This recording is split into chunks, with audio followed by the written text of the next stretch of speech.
Hello प्यारे बच्चों, कल हमने आप लोगों को आपकी वर्कबुक क्लास 5 गिनतारा पेज 17 डाला था। उसमें काम था करने के लिए आपको संख्याओं को विस्तारित रूप में लिखने के लिए इस वर्कशीट में दिया गया था। आज हम इसको हल करना आपको बताएंगे। तो सबसे पहले ऊपर जैसे करके सबसे ऊपर एक उदाहरण इन्होंने दिया हुआ है।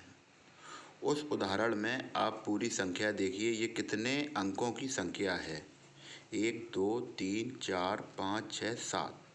इसको आप पढ़ भी सकते हैं। इकाई, दहाई, सैकड़ा, हज़ार, 10,000, लाख, 10 लाख, 73,64,521 ये संख्या है। अब हम इसको हल करते हैं और इसको देखिए, इन्होंने जो उदाहरण करके दिखाया है, इसको इन्होंने कैसे तोड़ा है, कैसे विस्तारित रूप में लिखा है, ये आप गौर से देखिए।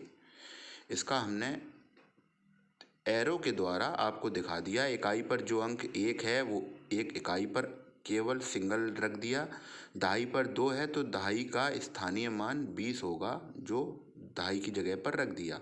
फिर 5 का 500, 4 का 4,000, 6 को 6,000, फिर 3 को 4 को 4,000, 6 को 60,000 और 3 को 3 लाख, और फिर 7 की जो पोजीशन है वो 70 लाख। इसको ऐसे भी समझ सकते हैं, 1 पर कुछ भी नहीं है, 2 नंबर पर एक ज़ीरो आगे लगाना है, 5 नंबर पे उसके आगे की 2 संख्याएं 2 रह जाती हैं, 2 ज़ीरो लगाना है। 4 के आगे 3 संख्याएं हैं, 3 ज़ीरो लगाना है। 6 के आगे 4 हैं, 4 ज़ीरो। इसी तरह 3 के आगे 5 हैं, 5 ज़ीरो। इसी तरह 7 के आगे 6 संख्याएं हैं तो 7 के आगे 6 ज़ीरो। इस तरह से आपका पूरा ये बन जाता है संख्याओं का विस्तारित रूप। इसी तरह हम दूसरा हल करते हैं। तो दूसरे का जो 3 की पोजीशन है सबसे पहले अंक की, वो तो इन्होंने दे ही दी है।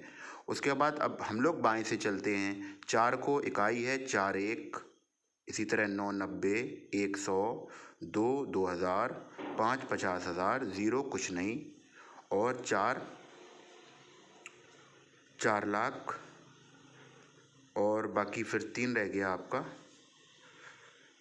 सॉरी, इसमें 4 40 लाख होगा। अब इसी तरह से जो नीचे वाला सेकंड वाला है ये भी इसी तरह से करा गया है। थर्ड वाला जो क्वेश्चन है ये भी इसी तरह से करा गया है। थर्ड वाला एक बार और समझ लीजिए। पहले 0 0 है तो नीचे 0 0, 0 का कोई स्थानीय मान 0 ही रहता है, प्लेस वैल्यू 0 ही रहती है। इसी तरह 1 पूरा 100 पर है, सैकड़े पर है तो 100, 2,000 पे है तो 2,000, 3 जो है 10,000 पर है तो ये 30,000।